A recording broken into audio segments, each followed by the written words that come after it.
Hello again.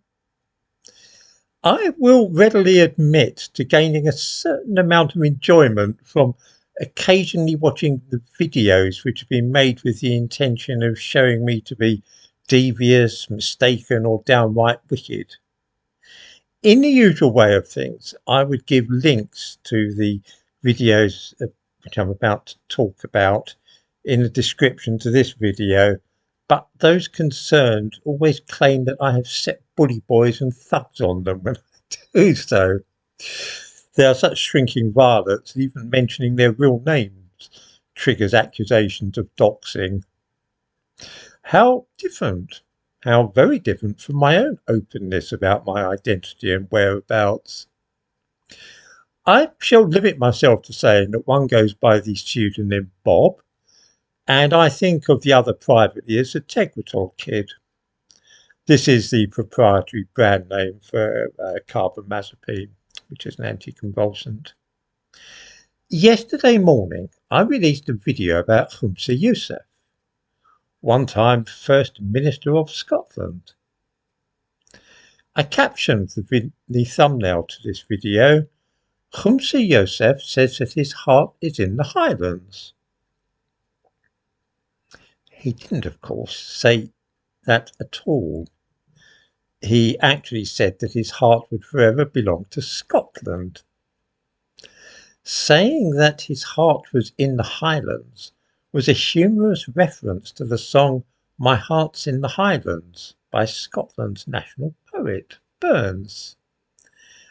I rather thought that most people would catch such an obvious allusion, but it seems not. I remarked in the video that it would be a very strange and atypical Scotsman who felt the need to say that his heart would forever belong to Scotland, especially when he was in Scotland, that rather being taken for granted by most Scots. This was the starting point for the video by the man calling himself Bob. He began by describing me as a fucking dickhead, which tells me a little about his intellectual capacity and ability to express himself. Not, I hasten to add that this is the first time that somebody has called me a fucking dickhead, but on the occasions when this term has been applied, I seldom expect anything brilliant in the way of reasoning to follow, and so it proved in this case. He suggested that Burns asserting that his heart's in the Highlands is the same as saying that a man's heart forever belongs to Scotland. But of course, this is not so at all. The Highlands is not synonymous with Scotland. Certainly not at the time that Burns was writing. It was not merely a geographical region, but an entire culture, with its own language, customs, and religious practices, which differed from those of the lowlands or the borders. For instance, the Reformation didn't reach the Highlands to anything like the same extent as it did the lowlands. So while you might find a wide streak of Calvinism in Edinburgh, say, think John Knox, in the Highlands they tended more towards Catholicism. Scots Gaelic was more widely spoken in the Highlands, of course, and there are many other differences.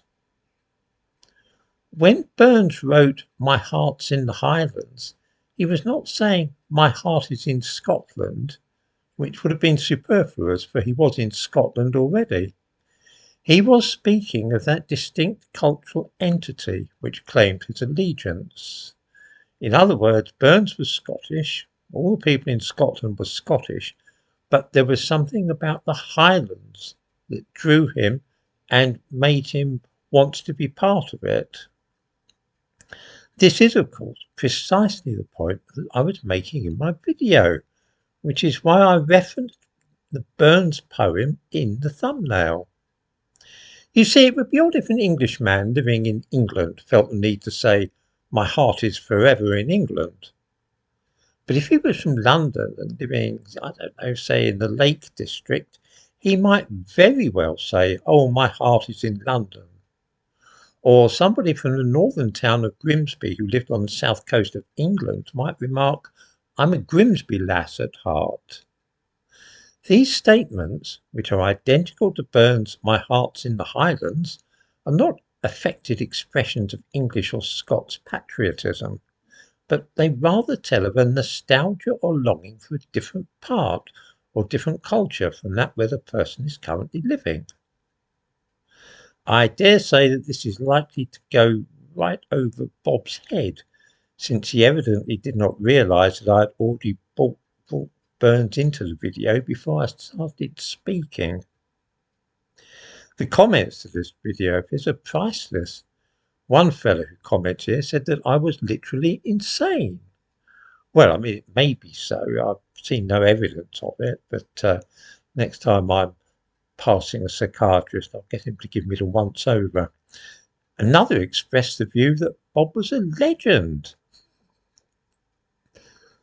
The guy I call the Tegretol Kid, who is studying comics at university, no, really, he really is, also commented to draw attention to a video which he had produced about something else I had spoken about. This was regarding the Mayor of London, Sadiq Khan. I thought that I might as well have a look, but was unfortunately not able to watch the thing to the end. In the video of mine which he was criticising, or as he prefers to call it, critiquing, it sounds far more academic, doesn't it? I said that Sadiq Khan had become mayor even though 82% of the electorate had not voted for him. The fellow trying to debate this point says that this is something which is not happening, and that it's clickbait to say that. He went on to say that if 82% did not vote, it tells us nothing more than 82% of people did not vote. He then talked about political apathy. But of course, I did not say that 82% of the electorate didn't vote. I said that 82% did not vote for Sadiq Khan. In fact, the turnout at the election in London was a shade over 40%, and Khan got nearly 45% of the votes cast. What I did was calculate 45% of 40% to give roughly 18%. I then subtracted this from 100 to see what percentage of the electorate voted for him and what percentage did not. I hope that's clear. When I made that video, I was perhaps being a little over-optimistic about both the mathematical ability and political literacy of some of those who watched it. I took it for granted, for instance, that anybody talking about the results of the election would at least know the turnout and the percentage of votes cast for the two main candidates. I also assumed that I didn't need to spell out step by step how I had calculated the percentage of people who did not vote for the winner. You see, I'm not running an evening class in basic numeracy here, and I didn't feel it necessary to explain about percentages and so on, and set up a whiteboard and give worked examples to get the idea across to people. I am rather taking it for granted that the problem here was lack of intelligence, but it may well, for all I know to the contrary, have been malice. Either way, I didn't feel able after that to continue watching the whole thing, and so I must admit that the rest of it might have been as sensible as a dictionary. I'm inclined to doubt it, though. I hope that viewers will see now why I so seldom engage with these characters. I simply do not have the time to teach people about percentages, or to give a potted history of the Scottish Highlands and their religious practices and so on.